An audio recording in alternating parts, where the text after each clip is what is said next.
mame na maje oso Oman da chinti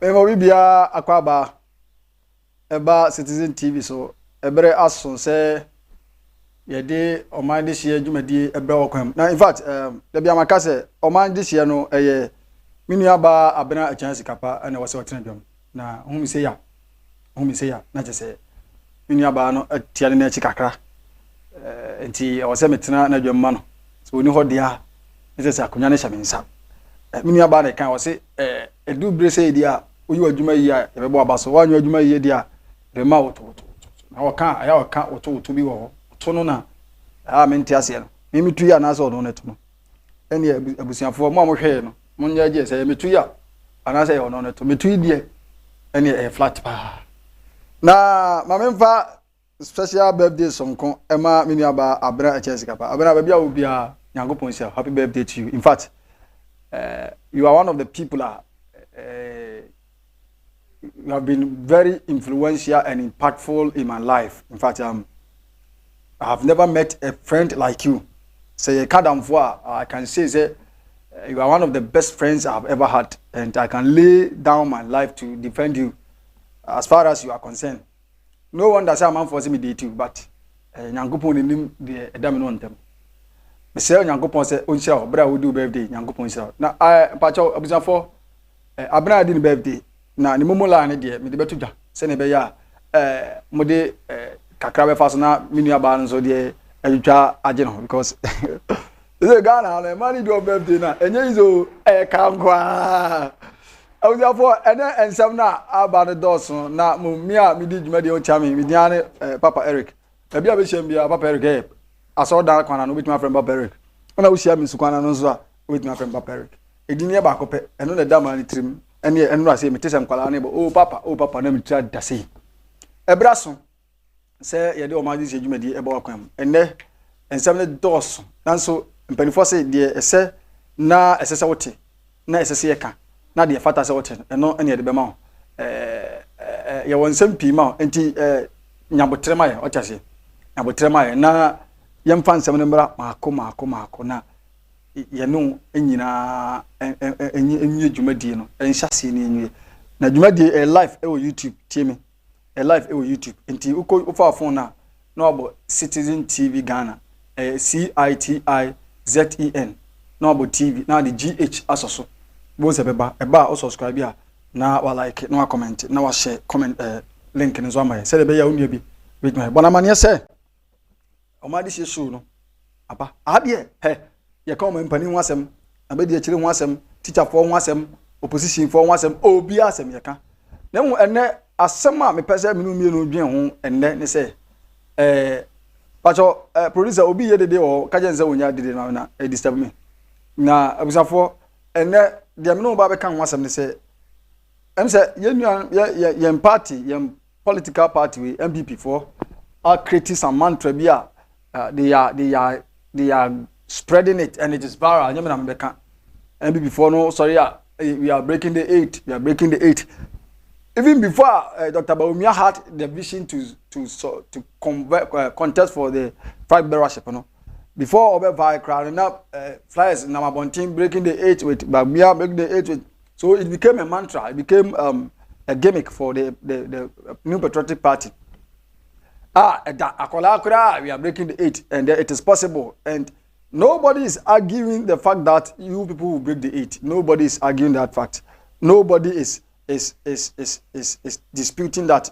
But the question I'm person a discussion is party MPP party now. On bet me break 8 ana. Question me busan say sisi ya oti sisi say MPP wo hwe MPP a on bet me break 8 ana.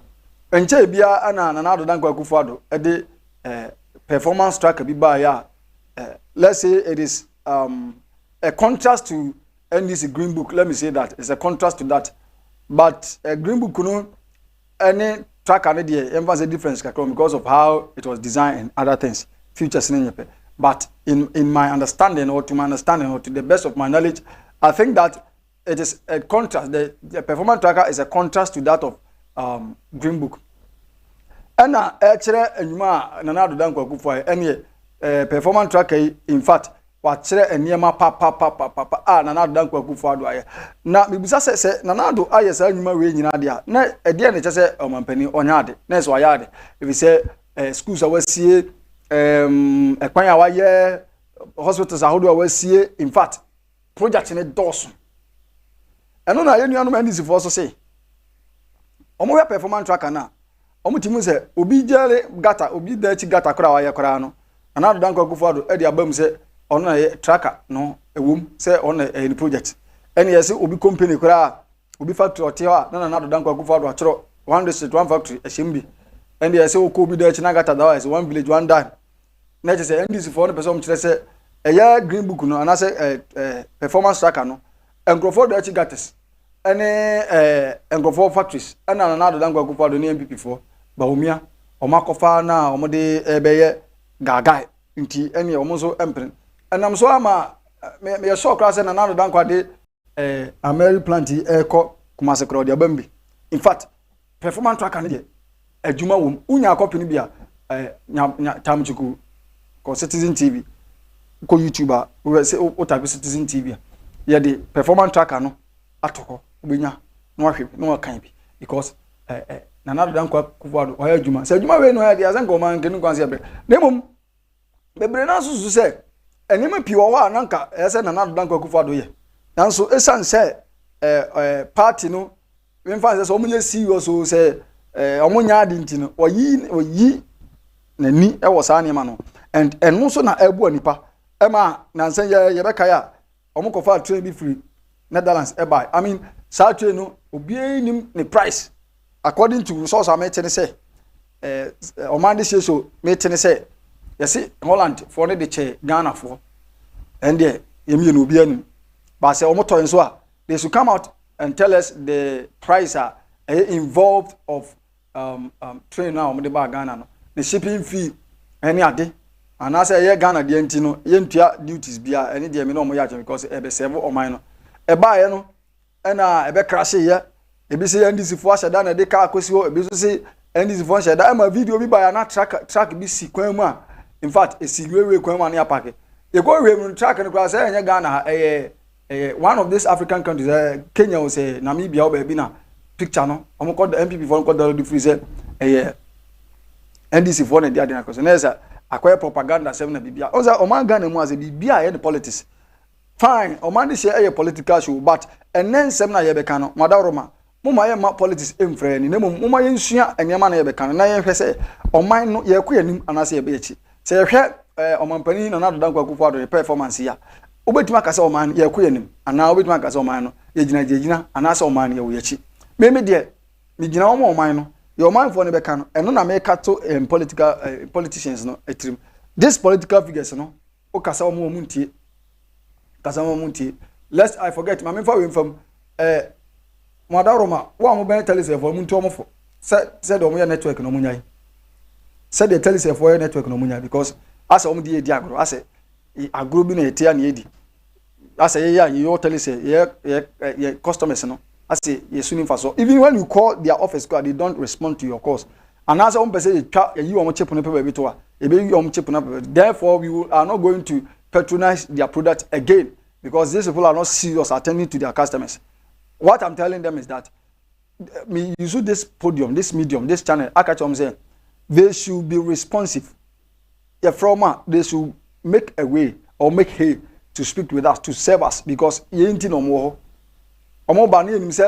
coming to do anything, something differently from what the Vodafone were doing. But I don't know, they are even doing worse than what the Vodafone people were doing. And what is the essence of you buying the company? Company ko Ghana e ankasa say dia na empanifo aboro ni trimodinti ana say free Ghana Telecom eko Vodafone ana say eko Telecel and the same company na aton abusanfo moma enko enema na Adodan Kwakufoaddo e ba ye promises awde ma yen from 2016 I think there are a lot of promises in Nana Adodan Kwakufoaddo buy odikan e promise one of the key policy na Kwakufoaddo e sticky to na the priority of all his policies na free SHS what you say And then this free SHS, I think that when Akufo-Addo was voted in power, yes, when in 7 January, within 100 days, now this man has been able to implement that policy. And Kwalako school free.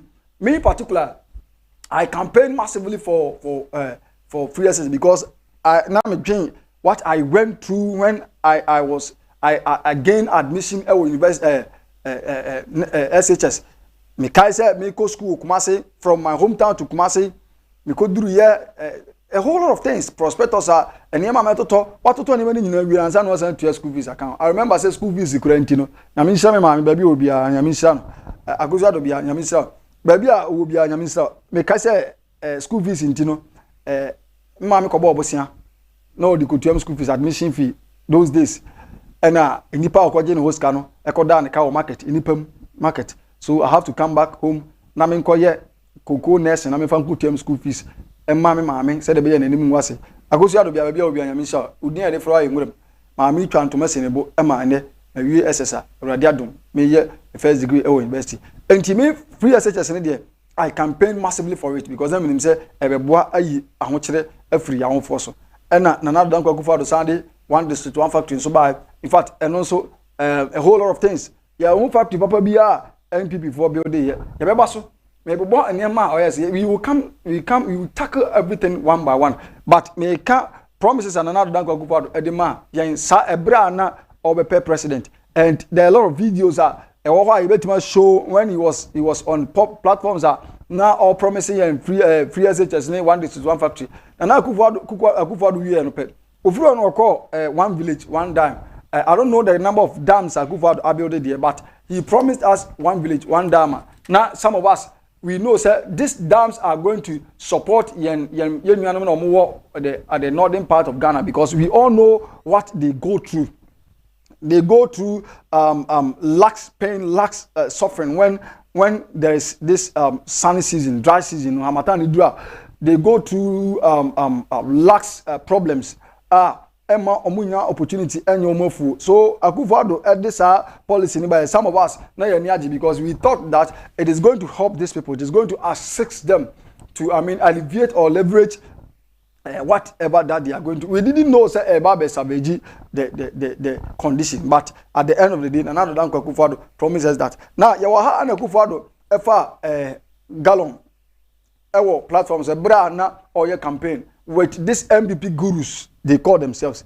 And Akufo-Addo catch say petrol gallon ba ko ya say and omoji so say cities those days 2016 petrol ba ko ya say cities. And then Akufo-Addo say dabi yen timintra o mani moa ya top petrol gallon say cities ento o ma ya wonchire pa ya te say cars also come dey enti say moto ba ma ya petrol way ya ntoni say cities. But ono many Akufo-Addo ya because he did not quote exactly the price that you buy petrol, not knowing he's going to increase it. He's going to quadruple the price. Now the price has been quadrupled. Let me say that the price that Okoka almost say there is a hike in petrol on international market. That is why among these problems on Abba, we will tackle everything by one by one.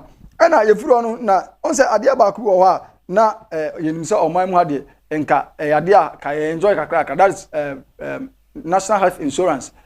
And they in our various hospitals. Nana Dan Akufo-Addo never promised us obey hospitals there, but in Nka MPP policy on the buy 2000 to 2008 in there. Nanka Zeka Omaba sa re-election Omabani there. And they will make sure say and those policy will be scrutinized and then it will be maintained and best sustaining kakra. But one thing I have problem with Ghanaians is that we lack the attitude of maintenance culture, and then we also lack the attitude of sustainable development. We don't think about any long-term planning, and then we don't have any policy that is governing and regulating us. Because omano tumi na ekasa enyamra. They say Ghana mano tumi na ekasa enyamra because power has been given to people. Power has been invested to people, and they are so drunk with their power that they have forgotten sembra. Now, one of the kind that how be those days no na dollar is saying na dollar from cry dollar was as $1 to 3 cities or 6 cities. I'm not sure, but it will be between 3 cities and 6 cities. Now, together with Baumia, where you the Baumia statement, oh, I will arrest dollar. No, we said Baumia arrest dollar. I'm a dollar no increase. So dollar has been arrested, yet ODD, if he didn't wear. Baby, yachi dollar to be and say a chin to be sent a bear, Miss Menu intent because baby, Baumia and another Danko eche dollar to you. Every say Adriano or hold the power. I don't know, somebody no matter. Faster house will be some peculiar place, be feeding, I don't know. But the way the dollar is growing, you know, Mrs. Seka, another don't go forward, what I already made. I mean, so here. And before I'm going for the video in command. No, we don't guys about your $2 to you know, and out of my own chimney to it. If we say, I won't say dollar no, cost of power. Now, the account will be only say, another don't go forward. I promise you, say, Obama do so at Twitter. Yes, and the kind. So we do so to it. I'm partner don't go forward. I'm doing so. They say baby out in your no light. Say no light. I was after say no light at my na at the MPL light in Fruby. Say be ya. And you way and you mu be as soon as I say Omandehyie show chance no. My young fan we say MPP breaking the 8 no. Will it be possible and any possible? And until for comment ebra comment section I say so we show is here for comment ebra. I say breaking the 8 no. O share niema na dan kwakufu adwaye ene de wantu manye ene ohawa omani na musisi ai na ye betimi abreki 8 no anase ntimi breki ene ye se be breki dia ejina kokurumoti so se omo ntimi breki nso a ejina kokurumoti so ene emaburu bebre ka say they will not waste their money and their time to travel to their various homes or various hometowns and konkoto aba. Me in particular I said it because sisi a ofro car koto aba, whom are you going to vote for? Now you see Akufo-Addo is not performing. Now listen, I'm not saying so on here. Now, when you say somebody is not performing, we are not saying so on here. No, on say, on mine, they are against criticisms constructively. I will not come here to insult anybody. And part of them say, camera base, me do be atem. E be anaza asana meme. And before say, insult that point engineer, Sabio or Joe. It is mostly say, Jewa, I am be asana me. But under normal circumstances, the last 4 years of Ronaldo Danko Akufo-Addo is not performing. I was here in Ghana, first 4 years of Ronaldo, that people were singing with their mouth of the name of Ronaldo Danko Akufo-Addo. They were singing with his name. Lockdown by how he was feeding people, especially in I don't know why because to come back because and California video. Yeah, oh come see the name video. Name video. And this up and Mona Ronaldo Danko Akufo-Addo mama me so dabi me bank cry. Na so be di money bi. Me ba Ronaldo Danko say oh there e be ma dum so. For the last 2 years of Ronaldo Danko Akufo-Addo, the last 3 years of Ronaldo Danko Akufo-Addo, the last 4 years of Ronaldo, if we are painstakingly scrutinizing him, what I would say is that Ronaldo's performance for his last 4 years is below bet. It is not above standard. It is not. It has not reached to the standard that Onua raised here. All the presidents now between them, from 92 JJ, but from Kufuor time, Kufuor de me Kufuor, eba besi Ronaldo Danko Akufo-Addo so me fa Kufuor na mafa Mills JDM ene Akufo-Addo there. I would say one of the best president Ronaldo Danko Akufo-Addo because of the policies of or the Bama or mine on top. Kufuor there obesi never say 92 na JJ adin kwasasem a mess, so he came to repair the economy and not build the year, and then Mills is so boy, but a certain John Mahama came to take over, and then he messed up with everything. So Ronaldo Danko Akufo-Addo by now Obia caused a mess, and now he was trying to repair the mess, and he was able to do it. But all of a sudden, Ronaldo Danko Akufo-Addo is also causing a mess. He's creating mess everywhere that he goes. Ronaldo Danko Akufo-Addo, I promise you a free SHS or the other, but the free SHS is not free. The SHS is not free. The time say any free say me about for no me work for asibin opportunity me dey go school. I paid more than 500 cedis. We can say PTA fee, one fee. So at the end we are paying, and upsat now people are still paying. People are still paying for the free SHS as if in Piahwe. Just go collect your prospectus. Top prospectus, you are just go to the school. But the various SHS, me patch up. So do we be a school? I go to a car. leave your comment at the comment section. What I say, because some of us we have been paying this amount of money. That should tell you that the free SHS is a flawed policy. It's a flawed policy because now we are paying. Mimi TI, more fast TI. Minimum TI man, I was there. Man, you 20 years say, and I have so many people that particular year almost TI. But I don't know what as at now if they are still paying. It is and they so that's TI. For payment out an amount of money that you paid no fabra comment section as na yen kan ma obianso here because free SHS there I was saying na yen to na yen hwe the policies of Nana Dankwa Akufo-Addo how or niema oye your friend say aduane bo and aduane bo to say na Nana Dankwa Akufo-Addo ebe take over na kenke na wonya bi 2 cedis to na wonya bi 3 cedis to na fish and can hampo near top fish 2 cedis in 3 cedis. I'm telling you that. But in there, producer Yamin and that's the only way. Ne boy is saying Banchin, Bordier, bro, Nadua, near day, ne boy to say, and ne the beer boy increase. Now, when I was in the car coming, me take my mebano. Now, my dream, you say, ah, auntie, the beer boy up on 4 times. 4 times. Oh, and first, maybe now Laura Fair, Utia 4 cedis, and 4 cedis 60 pesos, and the Utia 14 cedis. Maybe na first, Adia Utia Ebia 6 cedis, no, and the Utia 24 cedis. Adia na Utia 2 cedis, and the Utia 6 cedis. Tase 8 cedis. Tase all you want to say, maybe first na Utia 70 pesos, no, and then you are paying 2 cedis 40 pesos. At 4 good times at a very shorter possible time. Enti amaduane boya din and now Dankwa Akufo-Addo any MPP say on break 8 there. I am advising them to make sure say they will decrease Ghanaians product, especially the aduane omoma price in emra from before they can win the next election. Now I believe it's 2024 election year and everybody is bringing out a strategy ebema obenya abano. You see, best strategy to win the election is Nana Dankwa Akufo-Addo ebeti niamaso. Now let's go to the price of petrol and the intimate top petrol. These are your top. Now saying and any 3 days you light it the whole day. Producer more petrol your top. You cannot buy and any 3 days your petrol you light it. So we have to rely on our plant. And now you got your swam saying got petrol diesel, but me could do diesel or nam so saying o price nam say wow. And the odi diesel juma the odi diesel jenny bibi now you doom your light we are going to buy more than 6 gallons to fill your plant and sanity maso. So imagine say every 3 hours bia you talk 6 gallons within that 8 hours and I say 12 hours in use to light generator and I say plant in the juma. How many gallons are we going to buy? And you can imagine the amount of money that is going to be involved. So your core lights out within a week here. What will be our cost? This is what we are talking about. Nanado, nobody is against. You see, sometimes when we assume a seat like this, people think that maybe we are against their policies. We are anti-MPP. We won't say no, we are sending comment. You are anti-MPP. Nobody is anti anybody. We want serious people to come and lead us.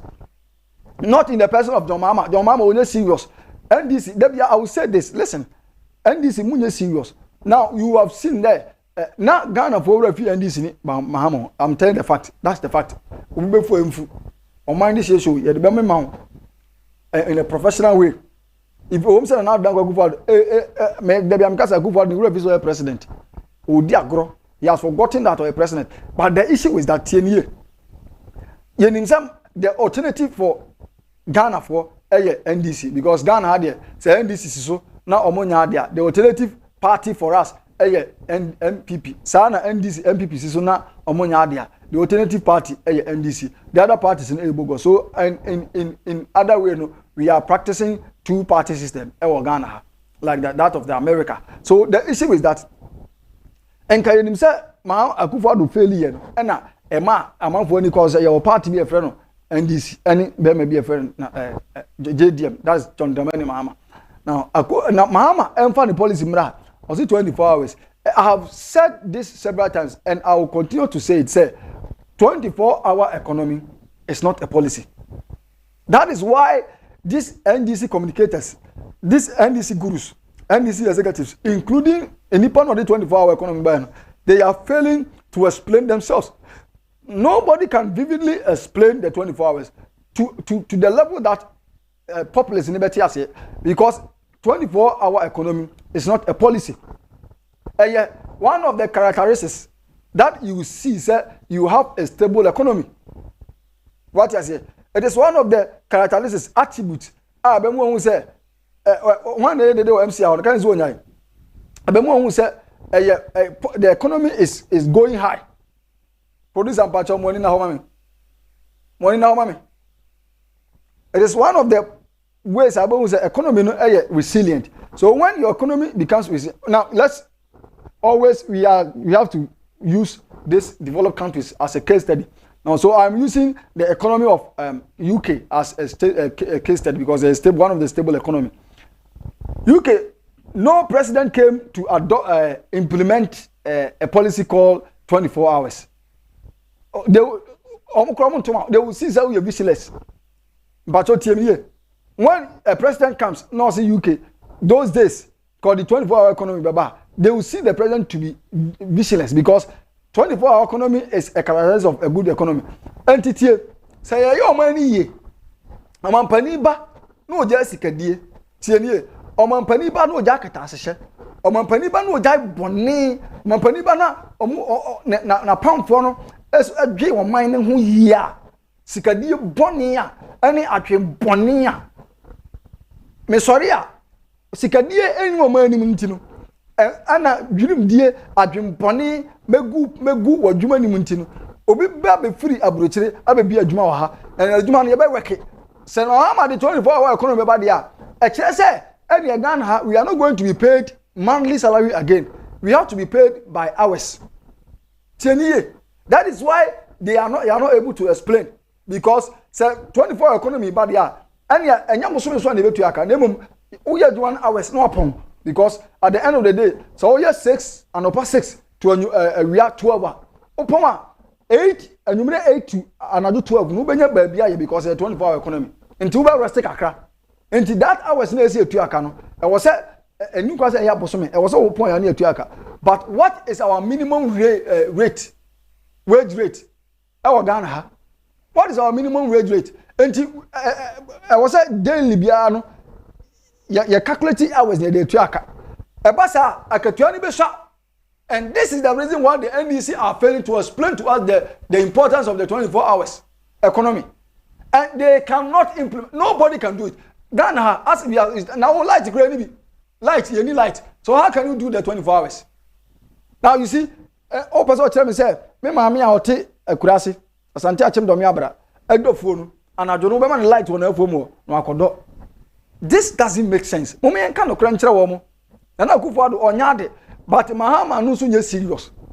Into Oman da bia we will vote in on serious people, visionary people. They will come, spend our money and go because at the end of the day, we cannot prosecute him. Or to so you even prosecute him. Why? The constitution protects them.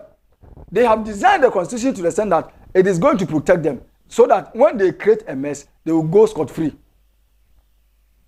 Now so Oman nkantesa nankatesa ankana dan go for do me light and can appoint to me dan kan say ya near timetable. You see a whole member of parliament, a whole minister. Matese you appointing as a running mate. Engineer Baumia Eko Netherlands, he is afraid of the pressure. Maybe or disappointing a man for Poku nyina mo disappointing of Dr. Luchi mo disappointing omo. So he is traveling. But I know the reason why Baumia traveled. Enye we ntia. I will break it. Ebra me dey abase djumadi ebro. Omandehyie so na hutie no. Usanfo I Citizen TV. Ebra do say ya ka no kore kire. Na so obufu a ma obufu na ko baby. Because ye na no kore ne ye ka. Tie ni ye. Sesi am no kasa yi. Lord fair ye ntimi ntua. Metie a month. Baby me free badjuma. A month. Metua 720 cedis a month. So imagine that I am earning 1,000 cedis a month. Within that, from that 1,000 cedis, you know, I am paying 720. And the yenti 720 in free 1,000. I come in say 220 cedis. And the yeti have 1,000. 1,000 yamidio. 1,000 a lot of failure. They made my credit ametomai. And so ametom my. This is what it's happening in Ghana. So we can be as my own. Some I am not your time with you. Some of us, when we sit here talking, it's not that we are just ranting, but your person or penny for your penny for whom or bright ya bre amania ye nemu so that they will do it and we all be free. How can you tell me, say, at the end of the month, I'm paying 720 cedis as my TNT? Adey, but ni ben ni pa ya man penny for, and you are here telling us you break the 8. Now we will assess your performance. Listen, they say Ghana will be on to. They say a lot of the youth are sorry. They say we will. Mahama already so paying, so we know your performance. Yafe na bejuanum. Akufo-Addo unasisuno. We know your performance. So if Akufo-Addo kwa Bawumia na beba, we are going to assess MPP. MPP containing Bawumia. It contains Akufo-Addo. So it is the MPP that are performing. And yet Akufo-Addo nkwa. Now you see. MPP are very wise that they are trying to single out Akufo-Addo out because they know that he is not performing. Now, amuyi party nesin chen omode Akufo-Addo esin chen. But MPP contains Akufo-Addo, and Akufo-Addo is a property of MPP. And if Akufo-Addo is messing up, MPP is messing up. Listen, NDC for 2012 to 2016, we saw your performance. We are going to assess you and vote based on your assessment. At the end of the appraisal, when results will determine the young trouble. Do you think that we are coming to listen to Oyenipatia or Yenipatintin and offer? Gone are the days, and I yes, I say, well, Yenipatia and Tiantomano, body balance or appearance and trouble. But here is the case that we are going to conduct a critical appraisal. And after the appraisal, we are going to vote based on the results that you get. And see what you are doing. And say, break it. John Mama, go back. Go back to the drawing board. Go back to the drawing board. Go and assess yourself. And after you have painstakingly assessed yourself, come back again. And like I said, in trouble, Mama. Ghana, yeah, short memory. And I mean, my call back because I say, Eric, Ghana for a short memory. And I told him, yes, short memory. Yeah, just short memory. And Kamahama and Zambia, you can't just say in trouble, man. Because he thinks that Ghana, you will finish your mantle. But 8 years is not that long. 8 years is not that long. Yakai? Mama catches all done for Yakai. Or catches all 12 once, Yakai. Yakai so much demonstration, 8 years free SHS, Yakai. So these are the things that you did. Go back to the drawing board, assess yourself, and let's see. Come back again. Come and tell us that yan to abamo. Na dan kwa Akufo-Addo. Ya otisuna ya do mo light. Ama usanya apply ka say aje de na ni afra ene hu ne mapa wo ye. Ya ri afra. That is why you do me light hu. You see, I don't know what is wrong with our leaders, our political leaders. Is it arrogance? Is it pride? Is it power drunk? Is it power corrupt? I don't know what is wrong with them. They are so drunk with their power, they are so filled with power that they think that what you are so obedient to me attack you. Yes, nobody can arrest you because and I'm not blaming them. I'm perturbed with whoever drafted the constitution. Now say who na mo drafting is how say ni pabonio. So Mampanini is what we cannot prosecute. That means he is above the law. Say politically, the state is sovereign. The law is sovereign. So where is the sovereignty of the law now? Because we have a certain president who is more superior than the law. Because when this president is messing up, we cannot prosecute him into Osisua. The ope no oko. Now they say they will travel outside. No matter project so that when omu be free abaniswa na omu amere. Because they will go there and enjoy. I will say for ya wa ha na teacher for cars almost strike. We are breaking the 8. You see, someone who want to break the 8 say strike ba or their popo a solve issue no. But the issue is that they say ya mama quainty you think that mama relax hey na do dan kwaku for me pacho education is supposed to be the most important thing among mine tieniye education supposed to be the most important thing among mine now me tiase say the enti on pay so na me tiase because economically say adwuma no wo ho na party nipa do so pa no economically on pay so but party here nipa kakra bi ni pay so me tiase yemfa citizen tv ha any example ebia presenters do so but engineer ba akopɛ presenters ni pay no enu engineer no da it says presenters ni do so and engineer no eswa sanity integrator for do so nti omu pay no I was say eswa me tiase but not what they deserve not what they are rightful of nana omu ben na so omu ko strike comment ben ana even GS dia ba bonten education minister Dr. Dutum I like you comment ben na dia ba bonten PRO kwasi kwate wo dia na be MP e o mikrom wo dia mikrom ni no uni me misu ni mo uni me misu ni mo what you say comment ben statement ben na mo release because you people think that your ma quality identity na was say higher ho please if you want to break the 8 you have to make sure so obey na mapa if you want to break the 8 you have to make sure so obey the pa because some of us we are not going to keep quiet until you do what is right do what is right do what is right ya tia nature for be catch say omo call strike even some weeks before cry be ma kwan and the teachers need the marshal na kroma do obi a the marshal nsem me catch say kroma obi a the marshal nsem utom because yem pani for no emo amre ni omo na kiatia and yes 2013 to 2016 a certain tamakobia diska mahama ahu John Mahama pa SM president the uradi yankopon hu yambo mahama ahu during his time and his administration wa ahu na mahama person kire say oni auditors wo ho no person kire say onu di obi diska mfa no ho enti sika yase eja sisi obi masoro konfa nkoma no yase kantamanto for na eja sisi enu musika maame na di onu yetimi ka say for 1.2 billion a project not 1,000 Ghana ko wickedness a woman doing this wickedness Mahama so and Mahama Baba Ntiabeka say when he comes again he is going to give the woman a presidential pardon. Are we serious? So we are we serious?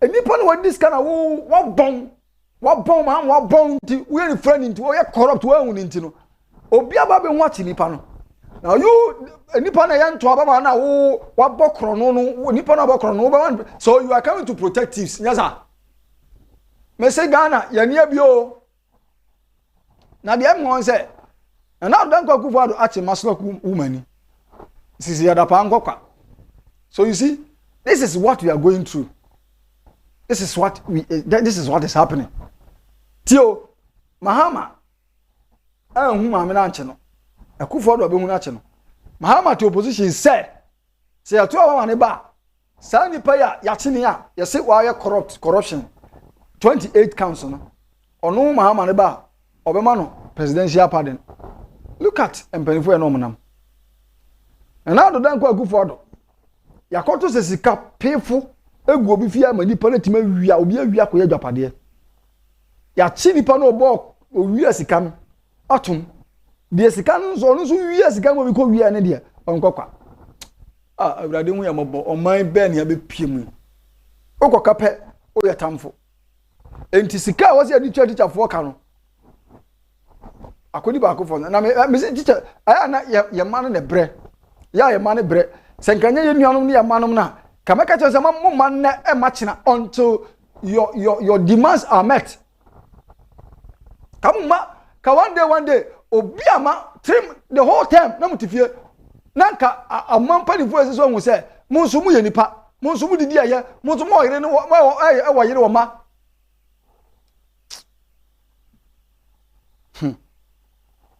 munsu mu oyire e wo ma because said yeah mo enjoy obiti mahama free so ka say oni dan dem ntiensi dan ma no Kufuor, we know what you are doing. What's so fearful and kwana? Omo disika ni nyafu. Omo do musami enu didi. The beginning wickedness. Onyaska na odi nsami enu no didi. They are enjoying life. Teacher ni na onu timi twa nsuo.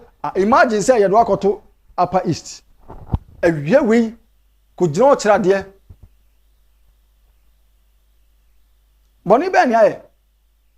Boni be producer wadaroma bo Omandehyie montage no fam my 1 minute na mesa am back producer bo fam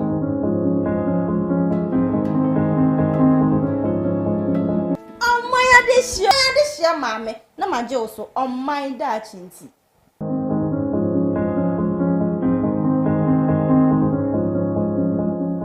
abisa fo me mama kwaba eba Omandehyie show so na said the name akoma ekoso no na was say relax kaka because ensem no be airtime say omutimi eya de bone e ma yen e kire yen timamfo no na oma be ka kire say yen san to abamo hwe senka mahamani ewu asem anko ma sakufodo ene MPP fo ani wu asem anko mon kan je say because oma hu si agimi because at the end ya was yi pani ma no be di anim sanete so wo angoto aba na obi beto akoyi nti ade ya was yi o pani e bi di anim nti oma hu ni say chenchina ache e was yi pani ni nti no by force oya di o anya di e de a oma be alternative yanko e a e be ko bi nti ade a ba ko beba nti ade nti o mu ni e bone ti wickedness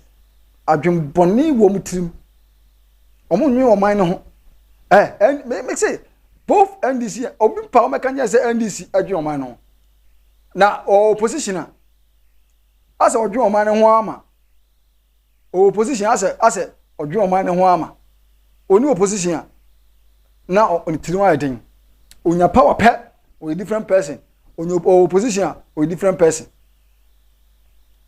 minim de ekoso o man mu de bat bone e woni patrim what I say enipa e wicked enipa omo empanifo no nwe o man mu fo ho na ka wodwe o mo a se ye do ye light o de my timetable na say oh ena kwasi ye bedum ha light e da say ye bedum ha light enti nipa no ya we say ye bedum le light problem bi ani but this is the case ye num ye light ye my timetable no police dum so a picture be photo so ma me na me omu hu de me kafa ho photo so ma me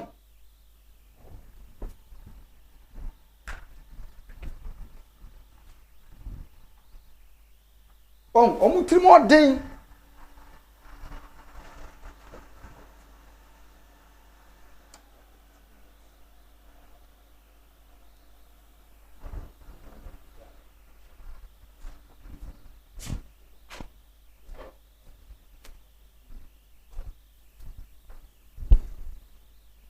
empanifo trimo de chase ma picture na so enyi say Ghana say na Ghana aye ponni wori patrim you do your light basa ponni be ni aye you do your light basa ponni be ni aye won do mesika wo de mu isi for mu my timetable say that say times you be do light na nka ye hu say that say times you do light here is the case that you free cars asem won ye enti na posi ya nya timetable nti ya timetable na omu timetable kura no mu di so say na ya timetable omu timetable no mu di so say na ya timetable. Now listen, let's move on to the level of unemployment in Ghana.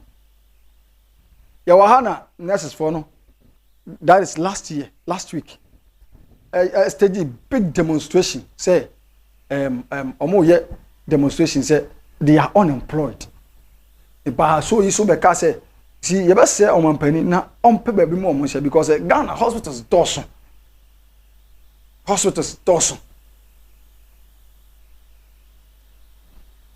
Yeah, my omo school. The amount of money omo invest no, it cannot go waste. What I say? It cannot go waste. But here is the case that 2 years in the house, 2 years in the house, post nurses now. Wow. 2 years in the house. Obi school 2 years in 3 years. So what are we up to as a nation? What are we up to as a nation? Money bay, and I am penny for a dear bay na ya am penny for anti ya come and him say. And Bonnie say about trouble mom. She said, "Oh, we are investia, unya jumanye." And I was talking to a certain teacher trainee lady B. Producer, you will freeze, not from Nimbra. Now, I was talking to teacher trainee lady B. And I say, Citizen TV, your media school, no, baby. Now, now teacher training media, only media school here now. So the OWA school, unya jumanye was a share. Omom we school last 2 years, e your omom national service last year. E da so tifie. E omunya e positive omom. Say even teacher training and yesu say ka we school na we service a wadwuma nie no, enti sa bio. Enti sa bio. Ni pan tifie. Those days me bansan me hu ye say there are some universities e Ghana ha we are because of say education university no. Utimi ko kira de completely or straightforward. But me classmate for o ma wie ni ba in CC a wo tifie CC am no ka say 2 years 3 years o mu tifie boni ben na ya ye enti o man e say boni ben o man ya ye me ni man bia me ni din komo US staff from Pom Chow George from Pom bia obi am Chow Eric me pese me be adwuma o Ghana but I am afraid of these politicians ohun dia ya na danfo bi ohun dia ni nua bi se ofuri abrotire be bi adwuma ha no se wa amedwani NDC wa amedwani MPP nti egu na adwuma no ha na adwuma no wa amedwani MPP wa amedwani NDC nti egu no onye politician nti egu na adwuma nti se wo bi adwuma na onye politician na usuru nti amankofo be bre na nti mi adwuma mabunu nya binya nti na obre eni nti krono atoso enu nti se hook up ka first enka ya juma enka yisuro no say hook up ya juma say amanfo afan wake up hook up o mafan wake up hook up this is where we are afraid abusafo mami mo post kakana yemi aba ahwene emra na onfa entertainment no because edu they say entertainment na ejije ni ana na ye dia kwenu because say anya sa yesi be dia mpani pochi a ye be kasa sa made ache ye be kasa sa made ache enti producer wadaroma my nso num na ye nkomra ye dan ho be sisi na enu aba ahwene nso at entertainment time no abre ti producer wadaroma fa bibi fa mai na ye nkomra sisi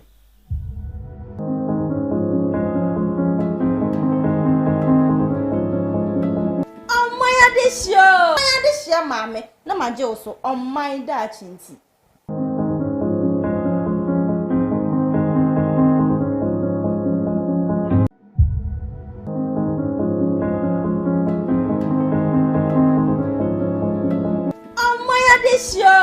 on my this year mame na maje oso on my da chinti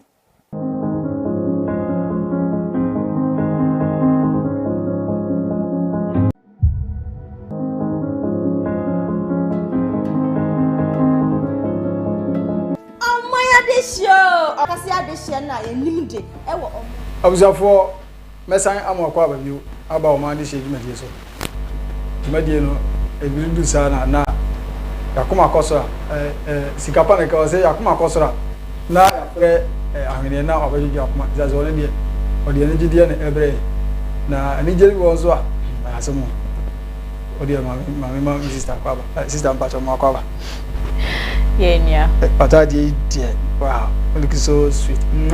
Thank you. If you are blah blah. I'm 10 pesos na fakoto pure water. I said 10 pesos and see you crying too. Okay. Any just a mini scalo. Me nua ba say odaroma yahwefo ne yatifo twanti de o mo na Okay, madam Sima Akunyi, ene dia mikita no very very good news. Brand your friend second promise na can promise can promise mene me dofo ahye dem ama hu sa de empoasa sana de empoasa and your boss anyom no finally ade a what tie the knot obrenika so what tie knot nso na chese wa worry Omandehyie pass and that screen next one no this is can promise now regardless no bibi ebesi bia na yenim se we be ma de na usu mpani fie so a ubehia se onan be ye nan enti no na ndie awade kwan so a na e wo se usie na me no e ka sei ondofo moma ye hwe no abra na odi na agro e wo ka ne mu a chese di adanse ye se no kre abrante yi waware. Love my brother. That's my daughter. Love my brother. That's my daughter. Love my brother. That's my daughter. Other for inti dia hunu ye any dia dance ye say e can promise. I we to ne toma e di ne gudie gu ne kom ne nsa ahye na hen church say. Word in the two e wo ka ni mo no. Na just say crofo say this is a video e dia dance ye say o kwa akoye traditional marriage. Them say e can na ye say ya ye nom. Say okakoye engagement wo say wo fra we ntutuntuma na ne kente wan she kente ni bia na chese wo de nya wade e na o wade na enkrofo bebre na e ka se de bi se ne abrantie yi wo ya ne ne masifa no yehu be ma no na oba ne we oba no a wo ka ho e ma ne eso ba akono o wo he ebi ma yehu social media ne so aye prekesen bebre say like I promise ana ye ni music video na wa shada akwa tutuntuma na ye hu ni say wade ana se sempa ne ti odofo GH page fo abomodin aduadua mu akwa kodi kokonsa bi odofo ye ntin konkonsa no mkodi ye ne emresisi ya. I'm my music director grand guys. Hold them to the office. No me council mo so na me so good screen so far na on GH page TV penny from train commerce. The promise about to shoot a beautiful music video. I'm on it. I'm part of the cast. It's gonna be beautiful. The whole gang is here. We're gonna kill up. All your boys in the building. Semi Cordana be doing responsibilities is me now so. I saw what be the man I come and nekera. Yes, me three so. Me mo be a metiti and them the That's God. You know the vibes. Now the name is That's Giddy. That's Giddy. Okay. Okay. That's Giddy.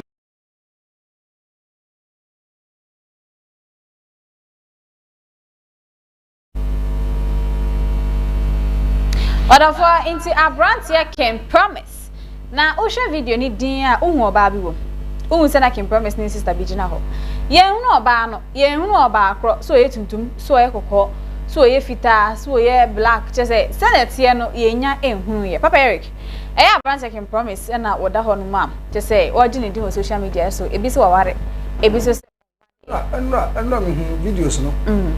Bi kura ka say sa akode ne best man. Hu sa akode ne banifo. Yeah. Any boys go. Na me bisa say me hu afia oda na. Ani say na gas on na ye oba no. Because and so on the bank and promise. Me hu first video me but later me say afia oda. Now was realizing say ya ware dia oba na ware no ewe. But then ebia for social media situations in you know. Wait ma hide oba no. Adenti and your own person ebehu se waware why should you bring it in? No, enya particular say on person on behu so waware but ebia on person ne yire amanfo behu ne yire on social media and he's right to do that. Are you married? Yeah, I'm married. Okay, so are you saying say you hide your wife and what should to certain now listen the fact that all hide or ban just on no adore ba and just all done. Obi obetimi the cameras in so ama wan na e den no na listen mama enya perception say odo ba ni sie nti odo no but ono no patoti eye ebia betimi an hye ya ono ba na ko Yo, now that warrior do say me go cameras about social media. Okay. But because I say ono ye celebrating you say ka or warrior no say nka e baba tente sa. But say wonim so say you say ye mfa egudie enkonko. So baby a fine ye fan to baby a ye. But unti o ba unya gold wo kwan so. Me ba me bisa wasem. Me nka san ye. Menim say gold ututu for ma e na. Yes yo. But o di share baby a ekron e de ma. Good. Ena baby a ekron de ma no menya sure say udi ubefe fi honom de akwakoto any other place. But obi a oye anajonkwa na wohia nipa no anase sumkwa na wohia nipa no ara nipa no oye ntonton na ye ntimi conclude say ohia na anajonkwa enya say anajo as anajo the issue is it's just any book bia mu say be me ware by force ye ma amanfo hu ne yere nti o ware ye den ana ware o ware ma ono ne ho on ware amayen. So we cannot. He's trying to avoid the pressure. Like yes. It's not pressure. Or worry ma ono ne ho tie. E ono see am tie. Ma ko worry a. E ye me na ma worry. Ma me worry ma obi a o TV so. Ana so we TV. Me worry ma me ho. Nti me hyehyɛ ye na o se me di gu akwan. Enye emanfo hyehyɛ ye. But so him say we faithful and now you loyal. Enya odin po say we do ye better yes. But we cheat. Oh you so just unye faithful. Yes. But you can be we ni juma no wa ye ni say I say radio presenter bia menim no wa ko ware. Ena ne yonko ekoye mistake obo ni say asuma see be ware say hey enya some mistake ni bibiem and na also ka cheri asem ba be. It means anya ni papa kono ne nam. Ene dia so onyan ware ye ne dia. Me se unyan ware ya utia yi. Make my say bia sorry to say ni papa ko pena unimo mu. I'm not saying that like in a part of that wa ware. So ware wie o ware wie and bia comment be about our ba na okasa dia ye be but oko ware dia that particular day no ko ware no onya ba ma ware fo ti on fa ring insurance onya be ma ware o nkwa so no obi ade ti enti o nkwan se no obi ade enti ni o nkwan se ukoko ware just like that without you have so many people am ware obi asembe na ken na ware enso aso inform obi dey be make am oni omo action ana me chese aware bi aware on dimi enye enkrabo ono aware bi abusuan mienu ntem mpatete enti na we waste obi time onim se ni pe on ware no oni pe on fa ne nko be bia o ne it na sa ayede but ti your terms and conditions ewo relationship munim sa enti relationship bi wa ukoma ene kanete ene se na ke nyina ke ware ya che because your first relationship wa na ware bu a ukoma one say relationship both parties in say we enkosi hwe eno ye no good but ebi wo ho no mo a minim say ade we be kwa kwia ware also ya we at the end of the day na wa kwa ware obi for ayen hye ya ben anko ye broken heart na wo dey mama nkrofo which is so bad and mama ba they be enya can promise owe anu minim no wen but obi wo ho no mo a onim se meni asumesi ye nantie enkosi baby a ono so on ma won kware kono ngo kaya ono so mo bi nsoa but at the end of the day no na wasan so waste time but on say in relationship nothing force you to stay but what you nothing force you to stay me relationship nothing will force me to stay I have my choice to move out from the relationship. So that one is a mutual agreement. That is it. I have understood to say can promise I had in multiple relationships. It could be. We don't have evidence. We cannot say. It could be. Listen, we cannot music say what videos I can see you cheer to chichi. Oh, and there's a clip. Acting, babe. Acting. Na ho na ka say acting ye ni an ye say ye ni aba me pese me bonidi yes wo ye acting at the end of the day e ba ye no be ma wone ne eyi nyinsen a omo atana anyam awoba ama ne ba ne cry say o ya ko 10 years no ono na nam but acting ye woni say acting what we saw acting ni mu no mo de nyam ye and so acting the fact that or acting just only in personal life and there off the scene no behind the scene you don't know what the person does behind the scene you don't know what the person does but munja is na mo ma broken heart manipa na nti ase munya be ma no you should let the person understand say asumesi obentin men ware asumesi obentin ade we de ye nyina na ye di agro Sawo ho aware cry be call contract. Obi to make us. I make us say. Pepe say ya ware for 2 months. Oba na o ye hunu no ono en ha no. One na catch us one ha no. Na say ha na o ba bon tia because. Na me no champ na mpo na wa post me ya. Oh, the point. Akwabo na 20. Be ma na oni na be ko san hye na be ti ase. Me say me so me no twembra me so be post you. Akwabo aka ya no te. Was it post me? Oh, post me. Enyom asem na no work. Inti bibia fa ne say nothing is normal. My phone decided. Say post me. Tie me ba. My phone decided say. Say ono obi twempra sisi ya we post na so post no. O post dey aso we bu say. Wow. Say ya hypocrisy. Obi ti ase amon post ni pane de onya wu pe na de odi. And so we dey hu bi. What never cost status. What never last respect. If we are so hypocrite. Maybe say me wu a we post me I won post me that me free picture ma bo aso ma sa akoda. And you shouldn't do that. And chama me once and I say mama post o say birthday great post me birthday cry that obi post obi I expect so obi post cuz how the particular that the question is that but are you in a relationship? Yes. Oh, that be na post to guy me posting the debia me posting the debia me the ni me de ni deep debia no number me de ni deep nyina when the so even if it's not every day, at least you have to show some speciality. Manipa ne feel say at least you are special. Me nka mo post ya na ma hide microphone no me ga dia post ya eda pefe everybody is watching obi anim say asumesi anaso benten na oyede one na egro. But unless of course it's something amumi no nyamati ase say oh Charlie me mpese your relationship ne ebeye public for now ye fan share underground and no kra no after 1 month 2 months 3 months after 1 year na that so your private the your sister patcho park tools na get out. Now on say we are so much misled. It's not about misleading. You know that this person you are with onwa he doesn't show any. But your relationship chrono onim sa. Enya chrono. Who bo chrono? Enya chrono. She opa say mama no go into relationship.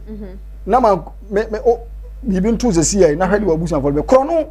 So all the day about chrono. Man na chrono niamu ye wo mu ne ma ye. Na relationship no. Fa ne say me no wo ho. Relationship wo me ho da. Me ne wo ne ba enya chrono. Ebi ni ho. Ebi wo ho. Enei. Ebi wo ho pa. Me na wo ye. Oko list na se mawa na ye jinkwasi abo andi. Good. Na chese man. Na ye chrono. Na oni oba na worry na wa oni na akwanyem. Na wa ho dia ene de ye chrono. Ene dia oni ne dan kwa. Because bisa na so. Oni ne dan kwa de. Oni ne dan kwa de obetima anyem. Enti wo ma ne nyem nda. Na chere se wo se de ye. Enya wo ma na nyem no na enyi se na eba na chese chrono. Na me chere the relationship na mo call ya. Say your different types of relationship here. Into ka relationship I won ka. Mami landi. Relationship na mo call mo no. Certain activities ateki place kwa there. I illegal. Na dey illegal na esa me share ni pa me ni illegal. Okay. Before obe ware no, o sorry ana ware. I'm sorry ana ware. Dey na o share no sada na ware no. Oh David. Enti wona na chempa na. Me dey ti kakra me ko fie no e bo me ka.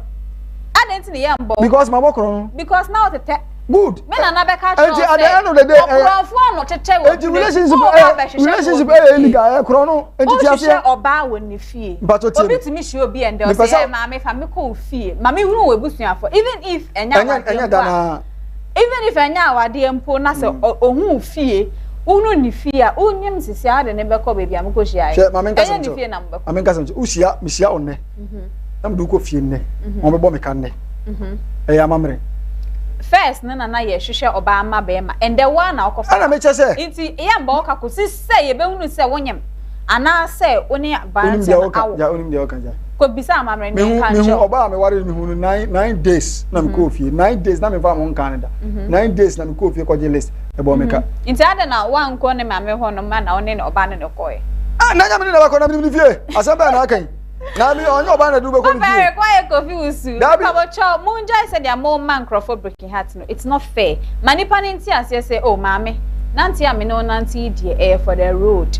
It's not something serious. Na oba na so or another plan another plan B na wafa. But me man ni she ni trim say o asumesi me ne one na et na akwewe owo mo enkwamo na nipa no e bi kra na obi so aye serious a nipa ne pese wone no etena afebo because of what ugina na nemu ninti no ont me nko out but the uka chere no kre oh sister pacho we dey agro ne yedi untu show bi no pese wo barewa you are free to go eno no onye eboni bia but all the patient nipa ni trim sa so mesi me ne wa na etena owu mu enkwemu na at the end of the day wasan so akotete nkwa nchen na wasan akwakware ba foforo dia ene enye uzuba ya de o mewaro ene enye obi ono ma he da form se carpet ye dia ndi abeye bia no still be ma no be fam chi oh and I tell you I want listen let me take this opportunity na me kan tell ba bia wa tia ware asese listen prepare your mind psych yourself so be ma ware no for achinti how this is normal okono banko ade aja that is normal you see so be na me so me ko go okono you see so me so me ko ameba fie our society does not support a man cheating but when you go to other de nsuo na gu ni mu anya sa ucha na moja ni ka manya butreti ansa na wa analyze wa analyze me say yen society the norms no ends favor ma in a side of cheating. That is what I am saying. Say you people are cheating. Another community about creating what to good. Omo favor ma but here is the case that you are in favor and in favor. More psychology now, more person with the beating of one and me say you guys are not doing the fair job. It is what is there. It's not psychology. It is not what is there. I had to say, me know. Bema unze bema mo dwamai. Bema mo dwamai. Ujamai. Bema mo dwamai. Oba beto se ni kunu butu oba so a obetimi de work company fe nim se me kunu abadwamai ni ja no. Yes. Sa be so no bema so beto so oba ni oba e wo ho no oba ni oba me tu for say uyo ba wa ware na akoto se wuku ni oba foforo wa me se enya ware yan unless e bia se adwama ne nko a me nya unless e bia bema no ada suban bi wo ho a enye mawo but enye nsuo na gu ye mu yes ye wa atenka ni bi atenka be ye wa atenka pa ye me na ye benti aha na me de ni jesem no ebeko ewie ye fa comment bra e wo comment section the honam e wo Citizen TV so Omandehyie show no eno ani abna hwene na edi amje so me de ncha kese pa e mo bibia onya mmere ni adaje e de hwe enije mmere e wo Citizen TV so eye Omandehyie show no eso manues for ebeda enu abase in fact ene de wata de zema bo abase fata ba ya ma beje 10 pesos no say be $1,000 na aka na 10 pesos na mecha